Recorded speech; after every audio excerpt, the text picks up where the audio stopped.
All right, welcome to the first of its kind, world-changing manufacturers network. Lisa Ryan has her ears to the ground and her heart in the game. Get ongoing education and new connections right here with Lisa and the Manufacturers Network. Buckle your seat, listen, and spread the word. Here's Lisa. Hey, it's Lisa Ryan. Welcome to the Manufacturers Network podcast today. I'm excited to introduce two guests today, Mercedes Landazeri and Lynzie Nebel, who are the powerhouse hosts behind PlastChicks, the Voices of Resin. For over 6 years, they've been sharing real conversations about what's happening in plastics and manufacturing, from innovations in materials to big picture workforce trends. And they're not just talking about it, they've launched scholarship and education programs to help build the next generation of leaders in the industry. So, ladies, welcome to the show. Thank you. Thanks for having us. Thanks, Lisa. Yeah, great to be on. I will start with you, Lynzie, first. So share with us a little bit about your background and what led you to doing what you do. Yeah, if we kick it all the way back to the high school level, I don't think I was your typical STEM kid. I didn't really assume I'd be an engineer. It's so high school. So high school. So high school. If we could throw Taylor Swift reference in. I thought I was going to be a musician. I play the viola. I was pretty decent. And I thought, maybe I'll see where that takes me. As they say, the old cheerleading accident, I broke my wrist and had a couple surgeries. And I was like, uh-oh, this is not looking good. So I happened to be in a technology elective. It was really through a misunderstanding I had with the guidance counselor that I got in that class. But honestly, best misunderstanding ever. And they had just a little tabletop injection molder. And I thought, oh my God, this is so cool. Why don't people talk about this? I didn't realize the extent that the plastics industry is. That was my only exposure to it. And I think it's probably not totally uncommon.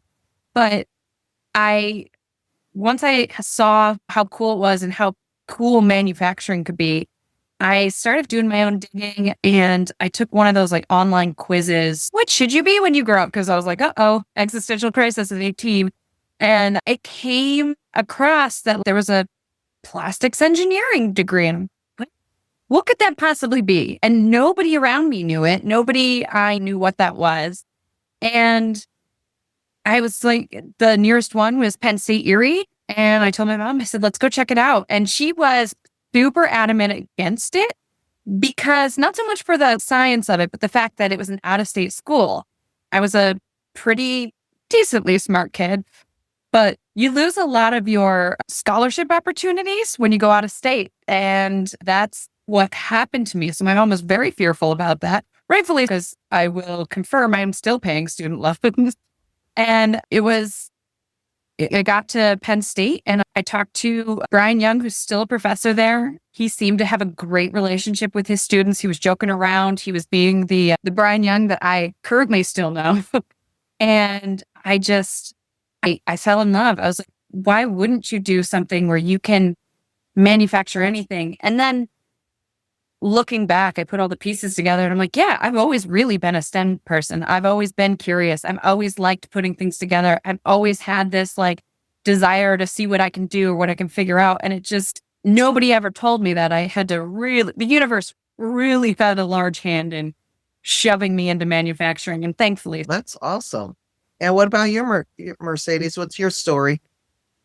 Yeah, I would say the universe also had a pretty big hand in shoving me into STEM, because I was against STEM, kicking and screaming when I was in school. I never took any STEM classes in college. My first career was in languages. So I actually worked in academia for a long time and decided to change course after having kids, and ended up, just through a recruiter, at a company that manufactured colorants for plastics. I knew nothing about it, but I remember in the interview, the owner of the company said, would you be willing to learn some Mandarin and travel to India and China? And I said, absolutely, yes. How fast can I start? That was awesome. My first job in the industry almost 10 years ago now, I got to travel to India and China to our manufacturing plants and actually watch these pigments and dyes be manufactured there. it was an amazing experience. I'm from San Francisco originally, and grew up there before the whole like .com boom and the whole Silicon Valley thing. So I'd never seen any manufacturing. Our whole industry there was tourism at the time. So I didn't know that things were made in the United States. I was always interested in how things were made. And so when I randomly got into this industry, I was like a kid in a candy store. I still am. Anytime I go on a plant tour, I love it so much. So like I said, I had not studied any chemistry or any kind of engineering. And then here I am. I worked my way up. I fell in love with color chemistry and with material science. And so my role in the industry, I've worked for master batchers who make colorants for plastics and formulate colors and additives, and worked my way up to technical director. Now I work a little bit more on the design side and do trend forecasting. But it's been quite a ride. And my mother still shakes her head because she can't believe that I have this amazing career in STEM when I was so adamant that I did not need to take chemistry at all or any kind of advanced math. I can't even imagine somebody saying, "Do you want to learn Mandarin?" Did you have a natural propensity to pick up languages? Yeah, I definitely did. I was a musician too. I still work professionally as a musician. So Lynzie and I have that in common. But On a business professional. But I think Lynzie, with languages and music, I have this ear for, I'm maybe a natural mimic, but I understand that my natural propensity for languages, when I'm learning new things, I try to put that in the framework of how I learn a language. And in my job now, what I do, where I'm kind of a middleman between these designers, graphic designers, industrial designers, creatives at some of these big global brands. And so I'm the middleman between them and the technical people, the engineers. So I still view a lot of the work that I do as a translator. Yeah. So what inspired you both to start PlastChicks, and how did you conceptualize the name? I own Grategy, with gratitude and strategy mushed together. So it's always nice when you have other people making up their own words. So how did you come up with that? That's Mercedes and her propensity for language that gave us PlastChicks. I always say that we're Lynzie had a really awesome, we were brainstorming for a long time. We had a long list of possible names, and PlastChicks just came to me towards the end of it. And it was just like, oh yeah, that's it. It just hit me when I was in the car one day. It was so simple. It was catchy, and we loved it. But I will always mention, when we say how we chose our name, I really wanted to go with Lynzie's proposition, which was good morning amorphous material. I still really love that one. Yeah. But I think PlastChicks became more us versus a podcast. Whereas I think if we were good morning amorphous material, that's not us. But now people do refer to us as the PlastChicks. Yeah. Or PlastChicks. A lot of times people say PlastChicks. I believe I did during the introduction. I apologize. We love an extra syllable. We do. More time on us. So now talk about the show a little bit. Did it begin as an interview format? Did it evolve over time? Did you just decide one day, hey, let's do a podcast? And how did that evolve? Mercedes and I met through SPE, the Society of Plastics Engineers, and there's a whole background to that. But we stalked each other, found each other kind of cool, and we're like, hey, maybe we should spend more time together. I think we would be fun. We are. So yeah, it came to, I think, both of us in like separate incidents where we're like, we should do a podcast, and then we can spend time together, and we can make it a point at these events. Like, it's forced that we have to be together and people can't take us apart. And so we started talking about it and came up with the name and all that stuff. And actually, I'm in Erie, PA, and Mercedes is in Chicago. And she flew out to see me, and we started recording some of the first episodes. And if you dig up the history files, it was not interview format. We thought a good place to start would be kind of on the history of plastics. And yeah, I'm a big history nerd, and I love stories. Yeah. Yeah. And then Go ahead, We Lynzie. started with cellulosics, I believe is what the first one was. Mostly because I remember. And PVC was like, Oh, yeah. And then we did a PVC one. I was going to say, I knew there was a second one. So there are 2 episodes that do exist with that material, but after sending them to SPE headquarters to get their take on it, because obviously neither one of us have done podcasts before, the feedback was like, "This is fine, but have you considered?" And it's a little refreshed. Get so fresh to the industry. yeah, with an industry that can be as seasoned as ours can sometimes, maybe hitting the history books isn't quite of a fun take. So we were able to do our first interview with a man who at the time worked for Tupperware. And so that was our first episode. And we were talking about how he sent Tupperware to Mars, just really cool stuff. And it really took off from there. And now we just find cool people and do cool interviews.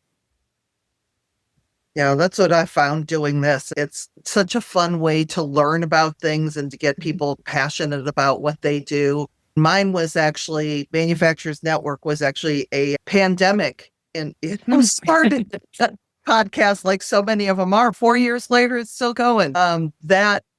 It's just been a lot of fun. Mercedes, what are some of the significant trends or shifts that you've observed in plastic since you've been doing this?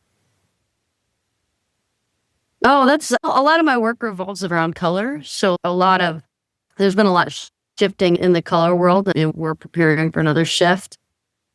But I guess moving back, we've seen a lot of increase in, there are a lot of new materials, I should say. I always to use this analogy, if we put the history of building materials, like compressed everything from like the clay brick, like going all the way back thousands and thousands of years, compressed everything into a 365-day calendar, plastics have only been around for 2 days. And if you look at these historical periods, the Iron Age, the Stone Age, materials or eras of history are defined by the predominant material of the day, right? So we're really at the dawn of the plastics era.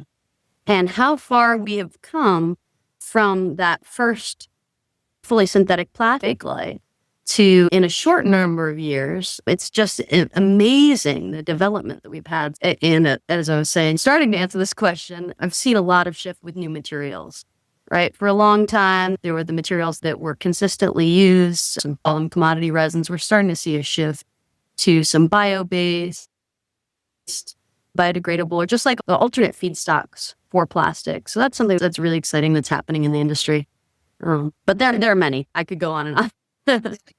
And it's interesting with color because I think that, again, coming from a layperson's standpoint, I think that colors are just dyes. So what are you seeing with the colors that are making such an impact into the different materials? What is it, just different kind of stuff?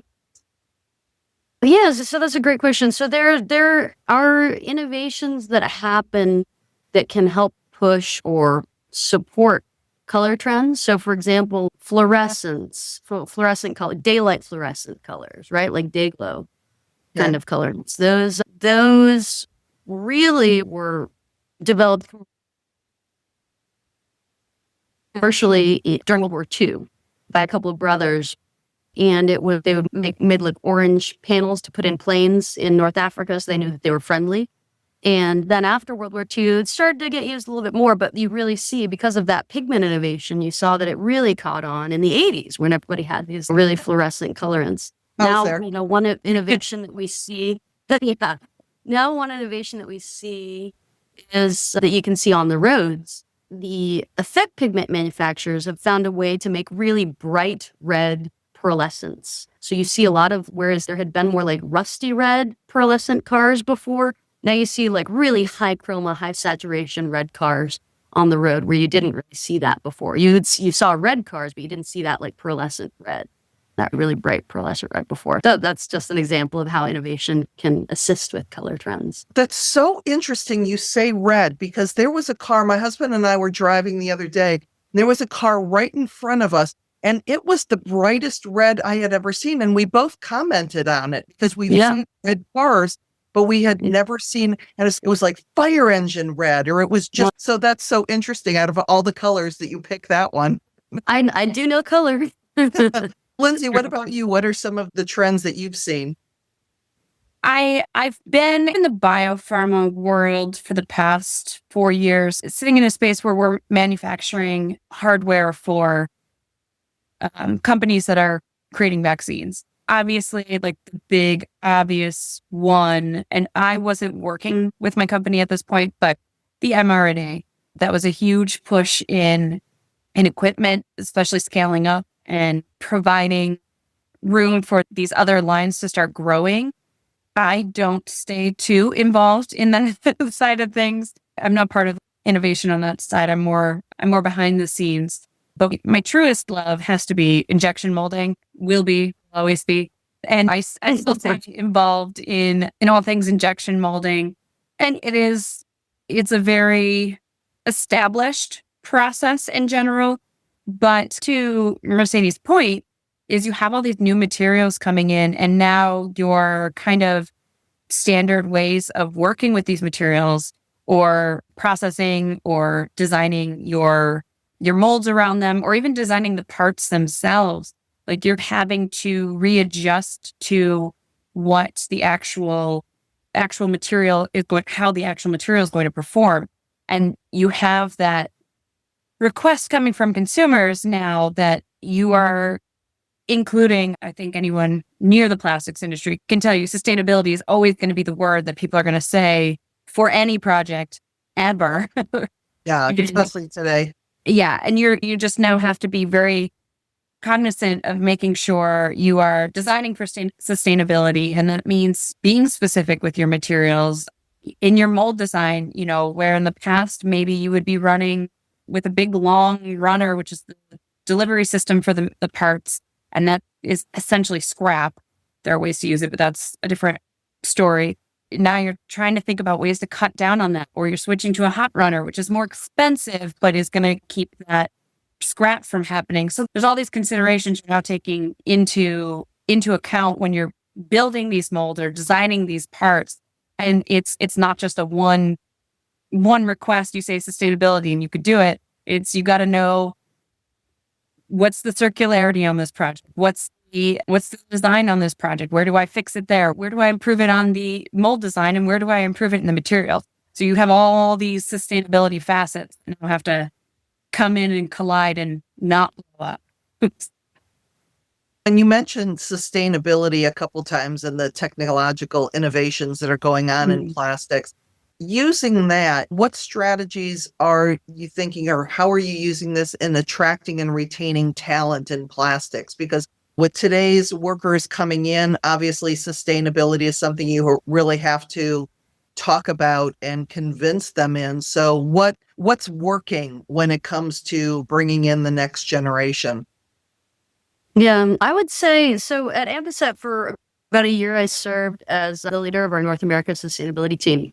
And some of the initiatives that we did, because there's always products that we can develop that are more sustainable, and that's great. But I felt like what made a really big difference was, as part of that year, we traveled to all of our North American plants and did audits concerning pellet loss, right? Keeping pellets out of waterways.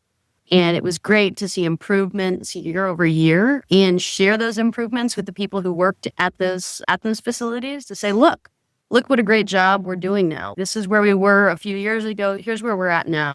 And isn't this amazing that we're keeping that pollution out of the environment?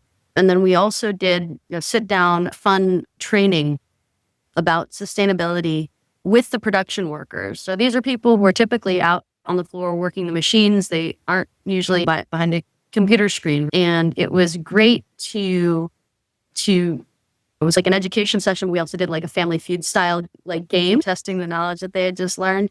And it was great to see them, their eyes open to, oh, wow, like this material is this, or this goes in the recycle bin and this doesn't, and why. So it was great to see the real engagement and participation there. And it's gratifying and it's fulfilling when you're working for a company that you know is keeping sustainability at the forefront. A lot of the younger generations these days are not driven by monetary financial gain. as previous generations, and they want to make a difference in the world.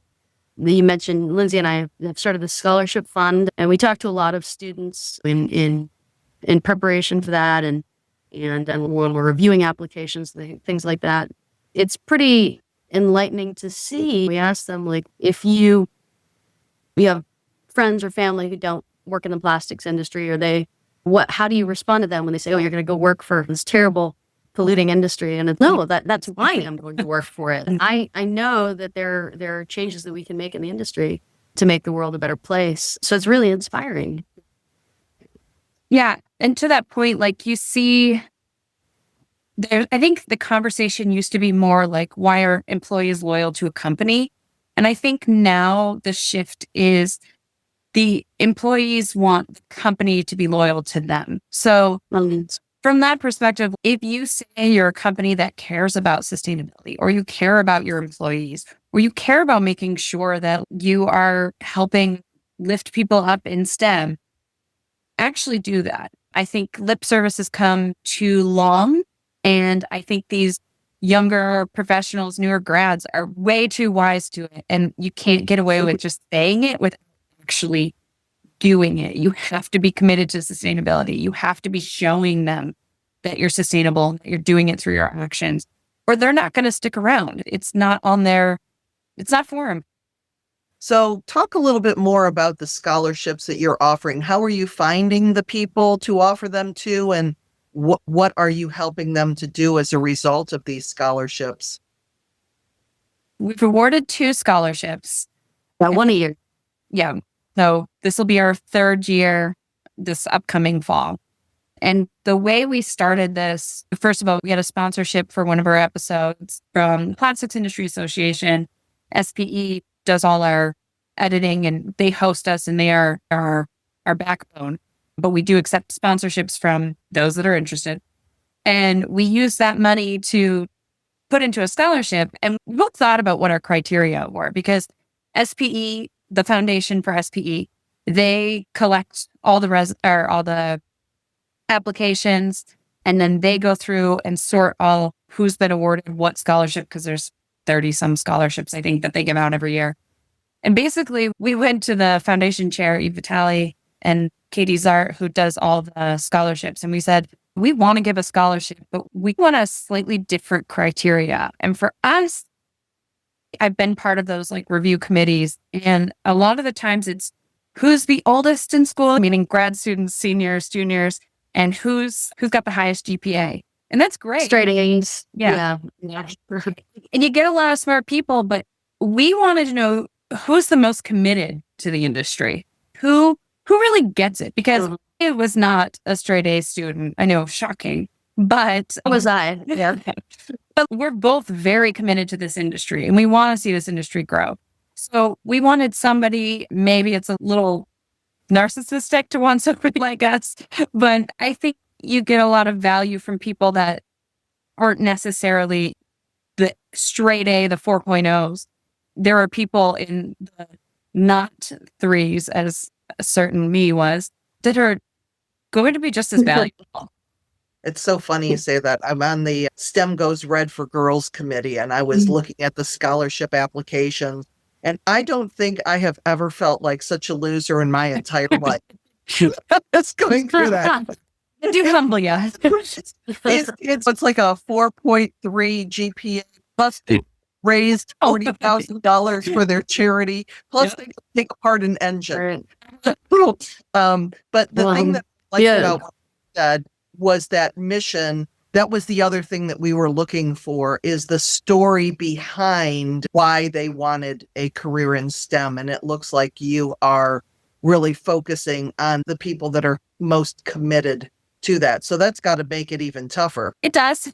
Yeah. And the one thing, so Lynzie obviously has a plastics engineering background, and I don't. So one of the things that we saw with some of these scholarships for the plastics industry, a lot of them require that the students be majoring in plastics, polymer engineering, or some related field. But because of our backgrounds, we felt that it wasn't necessary, right? So for example, last year, we awarded the scholarship to a computer science major, right? who fell in love, who found her way to the plastics industry because of some of the software programs, I think, that are some of these simulation programs, I believe, and that are happening in the industry that are growing. And she found it fascinating. She revived the student chapter, or at least breathed a lot of fresh life into it, and became president of her SPE student chapter.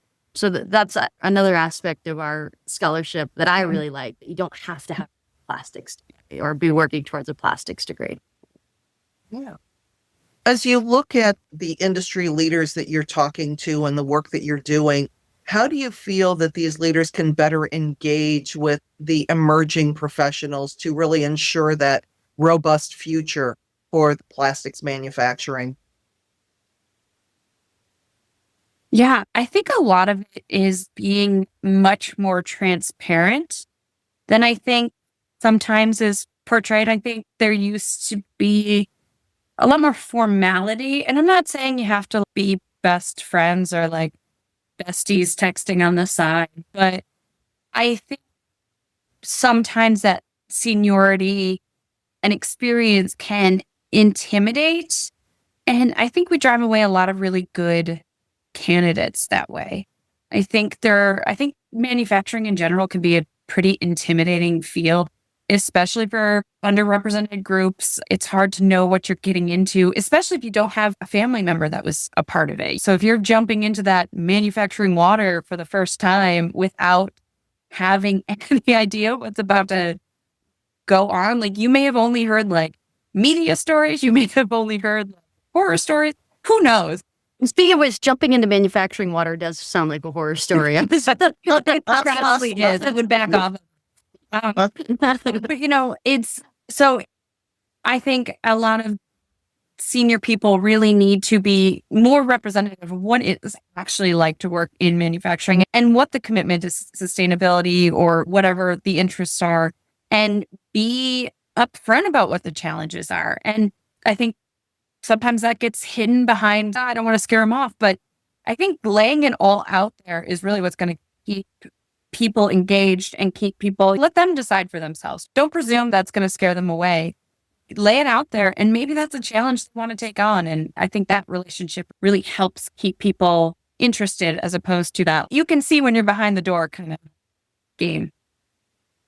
Yeah, it's almost like you remember that, you know what, you were in your 20s once too. Right. Remember what it was like when you were first coming in. What would you have wanted to know from your senior leaderships that wouldn't have scared you off? Because you're right, it's not going to. They'd probably rather know than and then ghost you at lunch.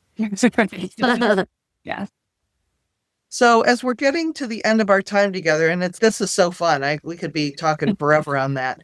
Mercedes, anything that I didn't ask you that you wish that I would have, or final thoughts when it comes to favorite episodes? Favorite episodes? I think neither of us really likes listening back. Occasionally we'll go on a kick and we'll listen back to them, but every episode's our favorite episode. One that I think we keep referencing, we keep looking back pretty fondly on recently is we interviewed these three siblings, the Kenders, who all work in the plastics industry. There's two twins and then their little brother, and they were all studying at plastics engineering at the same time. And it was just a really cool episode, and really cool how they all work in the industry, but one works for a footwear company, one works for like a baby car seats, bottles type, and then the third one, where does she work? I think a different footwear company. I think it was two footwear. Yeah, they're all had this big passion for sports team, which wasn't that yet. But yeah, that was a favorite episode. But one thing, we're working on a project right now that we're in the final stages of the first episode, but it's a video project. We're calling it PlastChicks 101, and it's an educational series of videos for people who maybe work in the plastics industry, but like myself, didn't come from a plastics background. And it's really fun but short episodes on the different processes in plastics. And then later on, we're going to also have tutorials on some of the most common polymers used in the plastics industry. So we're pretty excited about that. So be on the lookout. PlastChicks 101. Sounds awesome. Lynzie, same question. Anything that you wish that I would have asked, or any of your favorite episodes? I think one of our favorite recent ones is, I think, probably the Jen Hoffman episode. Oh, Andy Francis was fun too. Andy Jen Francis Hoffman was really great, good. yeah. We did go on a very long superhero type of conversation in that one. Recently, Mercedes and I sometimes get asked to present at different conferences, and one of the presentations we did that like just warms my heart, I wish we could just repeat it, is we were asked to speak at Women Breaking the Mold, which is hosted by PlastChicks News. And we did a Taylor Swift themed speech, and we both dressed in sparkles, and it's taking something so girly and tying it into something that we love so much. That's just the epitome of everything. It was, and being ourselves. It was a huge hit. It went over really well at the conference, so much so that it even got its own article in PlastChicks News. Yes. One of the reporters wrote about our presentation specifically, so that was really special. But one last anecdote, one of our recordings that we did, it was great to hit up. The recording was Wendy Honey. We were at a conference and so we were interviewing her in person. And the day before, we had recorded our episodes in this amazing room. It was like a ballroom. It was like the roof of this conference center, the hotel, whatever. They would rent it out for the penthouse kind of areas. They would rent it out for weddings. And so there's a grand piano in it. There were amazing windows with views of the whole city. So we were telling telling Wendy our interview about it, hyping it up. Oh, you'll love the room. You'll love the room. And then the next day they put us, Lynzie, you want to tell them where they put us? We were like, okay, let's go. And the guy said, yeah, just follow me. And he gave me the keys to this room, and it was like in the basement, like in the corner. It was like no windows. We brought her down. There was like one like dimly lit light. And we walk in and she goes, and we hadn't known Wendy before this. No, and she's very accomplished. She's in the Plastics Hall of Fame, like big deal. And we walked down and she goes, are you going to beat me up? Like, sorry. That's exactly what I was picturing, an interrogation room. It was. That one light bulb just hanging from the ceiling. Pretty much. Well, we set up the camera. It looked like a hostage situation. It was like, very unfortunate. So are all of your interviews then, are they done live at your events, or do you do them like on Zoom? We're doing this one. It's a mix. Okay. We initially started off doing all live. COVID forced us into the Zoom, and just given the fact that we don't live in the same city, there's a lot of times that we like to do them online. But when we're together, if we're at an event, we try to record a couple so we can stock them up and have some live ones, because there is something fun about that too. Yeah. So if somebody wanted to tune into an episode of PlastChicks, what's the best way for them to find you? Pretty much any podcast platform. We're on like Spotify, Apple, I don't know the other ones. And then we're also